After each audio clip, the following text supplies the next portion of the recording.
It has been 38 days without Joel Embiid.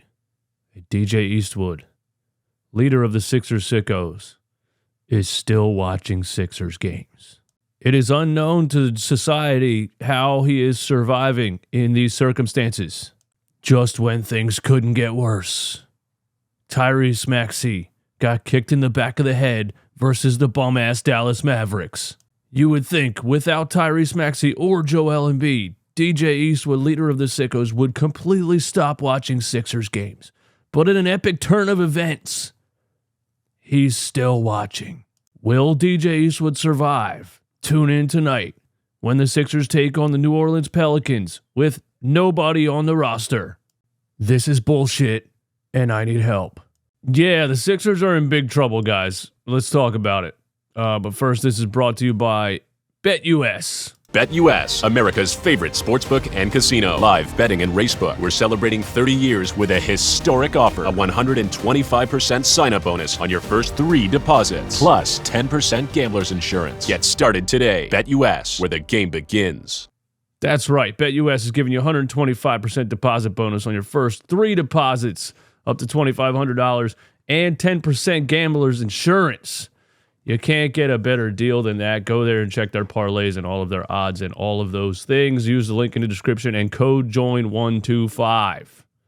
Word on social media was that we were going to get a Joel Embiid update this week.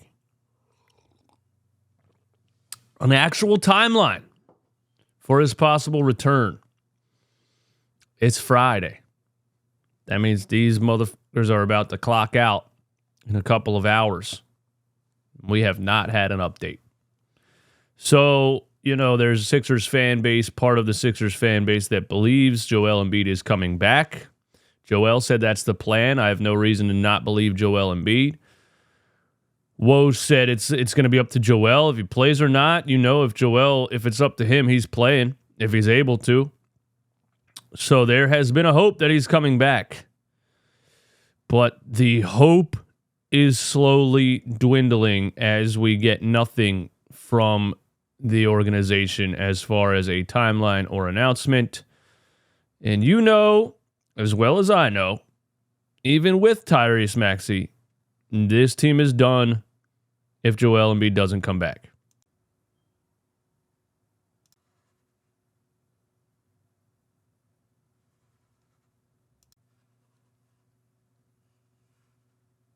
Now, the only real hope for the Sixers to survive until a possible Joel Embiid return is obviously for Tyrese Maxey to play and to play well. I mean, he had to drop 51 for us to beat the Utah Jazz like the night after Joel Embiid was ruled out. Any game that he's off a little bit and scores 20 or 25, they're losing. Tobias Harris is not going to help you win. Forget about that loser. But he gets kicked in the back of the head against the Mavs, and now he's been out for a couple games with concussion symptoms. And so when the hell is Tyrese Maxey coming back? Tyrese Maxey putting up shots after shoot-around this morning. He's still ruled out tonight against the Pelicans with a concussion. But, you see him out there moving around and running. So I'm not a doctor, but he doesn't look dizzy or confused or, he's hitting shots. Is his vision still blurry? I mean, I'm not quite sure.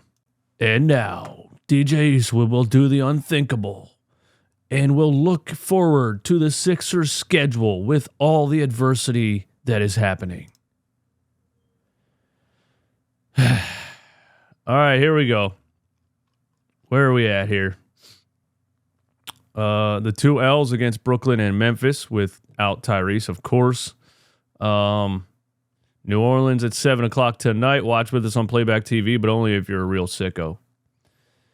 The New York Knicks on Sunday. So if Tyrese Maxey's getting shots up and is ruled out tonight, maybe he's feeling better today. Maybe he takes all day Saturday and goes through concussion protocol stuff.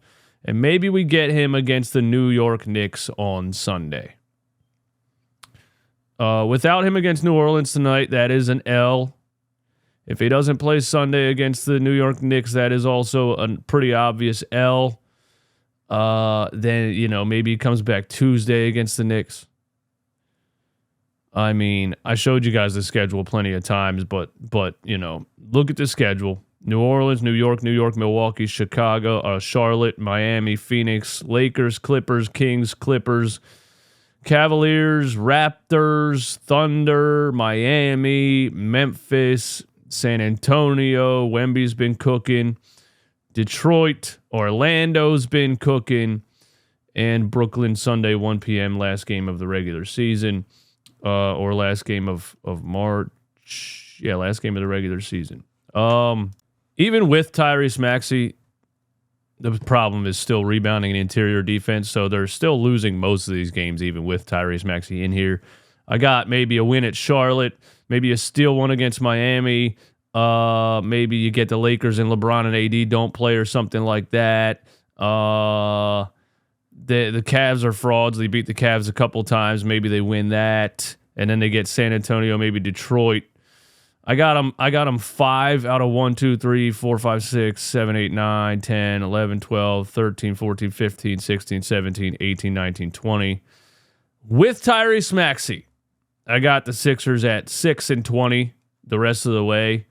Without him, they're going 0 and 26 or 0 and 20, whatever it is. It's just facts, okay? And now let's play How Far Will They Fall? There you see the 76ers in the 7th seed. If I got them going 5 out of 20 with Tyrese Maxey right there, that would land them at 40 and 47. You're fighting, even with Tyrese Maxey, yes, sadly, you are fighting for the 9th and the 10th seed. And I said this right when Joel Embiid went out. I said this, they're a play-in team. It's, I don't know why you guys thought they could hold on to the 4th, 5th, or 6th seed. I mean, I need you to accept reality right here. But you're going to be struggling to survive even getting into the play-in without Joel, with the way that this schedule looks the rest of the season, and that just is what it is. If Joel's not coming back, don't even bring Tyrese back, dude. If Joel's not coming back, go ahead and fall out of the playoffs, and let's start talking about the NBA draft. For real. Facts. I'm an idiot. It wouldn't be 40 and 47. It would be 40 and 27 plus 15. 42. It'd be 40 and 42. That would land you at a .48 in win percentage, which if everybody stays on pace right now, Indiana's at a .54, Chicago's at a .49. That would have you squeaking into the play-in tournament in the 10th seed. But I am still standing on business that the Philadelphia 76ers, fully healthy, Joel Embiid, Tyrese Maxey, and everybody, can take out the Boston Celtics in a 7-game series. And the Boston Celtics, they just lost 2 in a row. They lost a close one to the Cavs on a Dean Wade game winner. And they lost to the Minnesota Timberwolves last night. Or the Denver Nuggets. Who'd they lose to? Denver Nuggets? Denver Nuggets. Either way, 2-game loss for the Boston Celtics. I told you they're frauds. And the Celtics fans in my comments talking about, you're talking about the Celtics being frauds, the Sixers are in the play-in tournament. Yeah. Obviously, I'm talking about the Sixers being healthy. I would say use your brain, but you're Celtics fans. I don't expect much. All right, fraud of the day. Let's do that for something fun before we get out of here. Brian Windhorst had some comments about Allen Iverson's legacy. And White Chocolate, Jason Williams, had a response to that. Let's listen to this. Then give him the ball and let him go to work. It wasn't because it was a character flaw or anything like that. But if you go look at the way he played a lot of minutes and just chucked a lot of shots. And if 41% of them went in, it was considered a good job. That would not fly in today's game. The only thing that really stood out to me about that was his neck. like, how can anybody say anything negative about Allen Iverson, for all people, but just anybody in general with a neck like that? That's all I'm gonna say. That's all I'm gonna say. Like he been eating grits. Yeah, like he said, Allen Iverson will shoot like 41% in the league today. It looks like he ate 41 donuts. Like that's the last. I'll give Stephen A. credit. At least we got some film of him, shooting a jump shot or average one, whatever it was. What has Brian Windhorst ever done athletically? Yo! Now listen, I'm not you have to be an NBA player to talk about NBA players. I hate when I have an opinion on somebody and people are in the comments saying like, yeah, well, they're still in the NBA and you couldn't be in the NBA.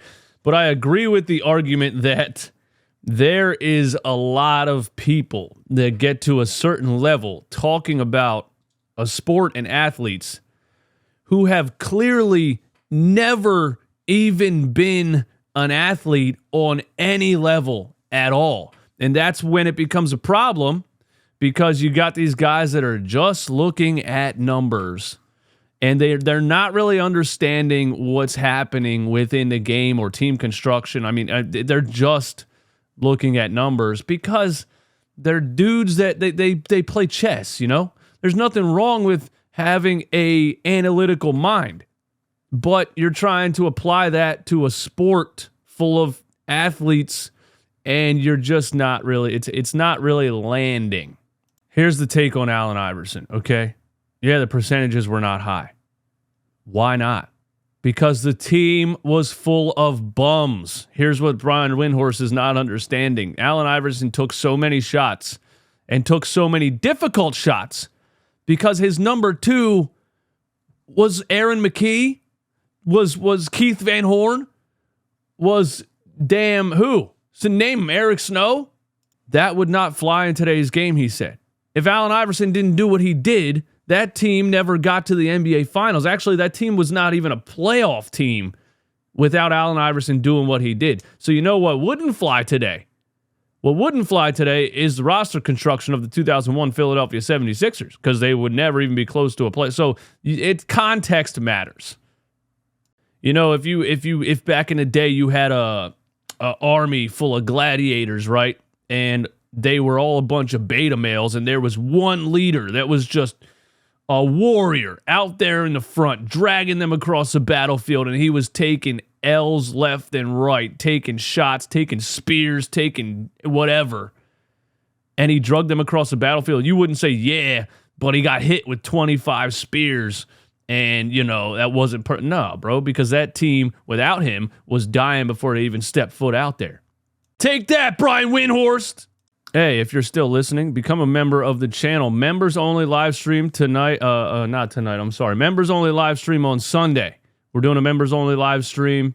What we're going to do is we're going to pop up on StreamYard. We're going to open the stream to everybody. There's going to be a link. You can just click the link and pop up. And we're just going to have a group conversation. That's what I want the members only live streams to be. We're going to have a group conversation. And we're just going to talk about the Sixers, the NBA, or whatever you guys want to talk about, whatever ideas you have, if you have off-season trade ideas, if you have anything. I want it to be for you. You know what I mean? You guys tune in and listen to me talk shit every day. I want it to be a show for you. You get to pop up and give your ideas and your takes, and we're going to have a group conversation, and I think it's going to be cool. We can really build a little exclusive community there. So go check out the memberships, become a member, and tune in to the members only live stream on Sunday, and we're going to do it every Sunday, all right? Just for you guys. Check me out. I got nothing else to say, man.